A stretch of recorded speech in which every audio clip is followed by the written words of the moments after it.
Electoral bond की वैधता को चुनौती देने वाली जो याचिकाएं हैं उनमें आज सुप्रीम कोर्ट आज फैसला अपना सुनाएगा। सीजेआई डीवाई चंद्रचूड़ की अध्यक्षता वाली 5 जजों की यह बेंच है जिसने 3 दिनों की सुनवाई के बाद 2 नवंबर 2023 को अपना फैसला सुरक्षित रख लिया था।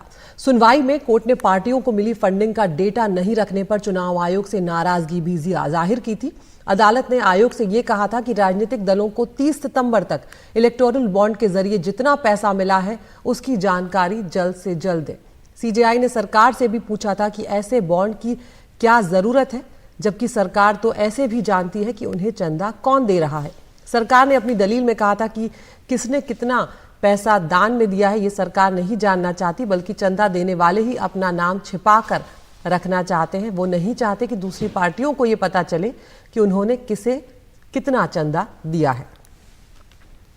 तो आज ये अहम मामले पर आज सुनवाई होने जा रही है। 5 जजों की बेंच यहां पर होगी जो इस मामले पर अपना फैसला जो है सुनाएगी। 2 नवंबर 2023 को इस मामले पर फैसला सुरक्षित रख लिया गया था। और हम रुक कर रहे हैं हमारे लीगल अफेयर्स एडिटर आशीष भार्गव का। आशीष, ये बहुत बड़ा मामला है क्योंकि बहुत लंबे वक्त से इस पर बहस जो है वो चल रही है। इस पर कई तरह के सवाल जो हैं वो उठाए गए हैं और ख़ासतौर से चुनाव आयोग से सुप्रीम कोर्ट ने नाराज़गी भी इस बात को लेकर जाहिर की थी कि जो डेटा है वो क्यों नहीं उन्होंने अब तक रखा है। जी बिल्कुल, देखिए सुप्रीम कोर्ट ने बड़े सवाल उठाए थे। सुप्रीम कोर्ट ने केंद्र सरकार को यह भी कहा था कि योजना पूरी तरह गोपनीय नहीं है, एक पारदर्शी योजना होनी चाहिए, ये सुप्रीम कोर्ट का मानना था। सुप्रीम कोर्ट ने कहा कि अगर सत्ता पक्ष चाहे तो वो सारा data state bank of India से ले सकता है कि किस व्यक्ति ने किस पार्टी को कितना चंदा दिया है। जांच एजेंसियां बैंक से ले सकते हैं, लेकिन विपक्षी दल हैं वो चाहकर भी इस डेटा को नहीं पा सकते। ये सुप्रीम कोर्ट ने बड़ा सवाल उठाया था।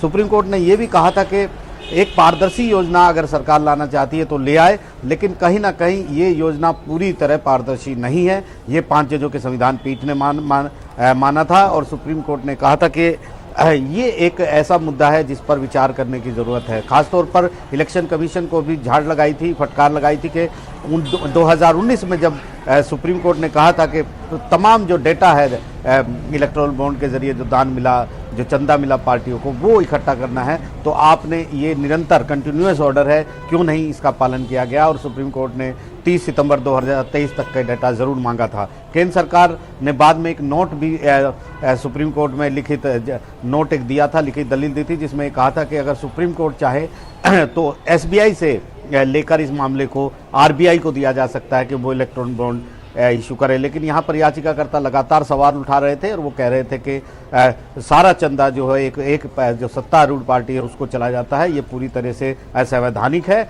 इसको रद्द सुप्रीम कोर्ट को करना चाहिए।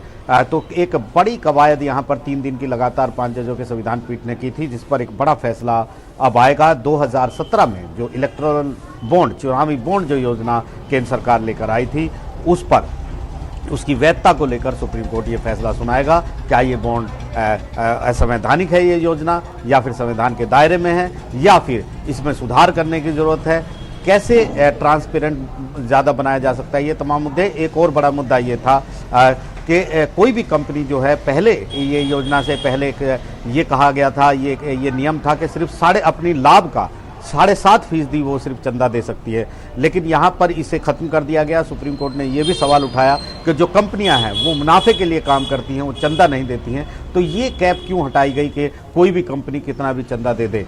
ये काफ़ी अहम है और ख़ास तौर पर ये भी देखने वाली बात है सुप्रीम कोर्ट ने की थी कि किस तरीके से कोई भी व्यक्ति किसी दूसरे के नाम से इलेक्टोरल बॉन्ड खरीद के किसी पार्टी को दे सकता है। तो यहाँ पर ट्रांसपेरेंसी को लेकर, पारदर्शिता को लेकर, गोपनीयता को लेकर, सत्ता पक्ष को ज़्यादा फायदे को लेकर इन तमाम चीज़ों पर सुप्रीम कोर्ट को आपत्ति थी।